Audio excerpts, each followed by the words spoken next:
സർവശക്തികളും താൻ തന്നെയായവൾ എന്നാണ് സർവശക്തിമയി എന്ന മന്ത്രത്തിൻ്റെ അർത്ഥം. എല്ലാ ശക്തികളും ഉള്ളവൾ എന്നും അർത്ഥമുണ്ട്. അമ്മയുടെ ശക്തി ആർക്കും ഊഹിച്ചറിയാൻ പോലും കഴിയില്ല. ഇച്ഛാശക്തി, ജ്ഞാനശക്തി, ക്രിയാശക്തി, ബല, ബാല, അന്നപൂർണ, ബഗള, വാഗ്വാദിനി, ഗായത്രി, സാവിത്രി, സിദ്ധലക്ഷ്മി, സ്വയംവര, നകുലി, അശ്വാരൂഢ, കുരുകുല്ല, രേണുക, ഭദ്രകാളി, സുഭദ്ര, കാളരാത്രി, ഛിന്നമസ്ത, കാളകണ്ഠി, സരസ്വതി എന്നിങ്ങനെ അമ്മയുടെ ശക്തിരൂപങ്ങൾ നിരവധിയുണ്ട്. ഇവയെല്ലാം ചേർന്നതാണ് ശ്രീ മഹാലളിതാ ത്രിപുര സുന്ദരീ ദേവി.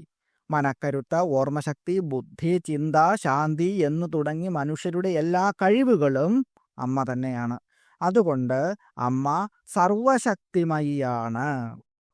ഓം സർവശക്തിമയൈ നമഃ. ഓം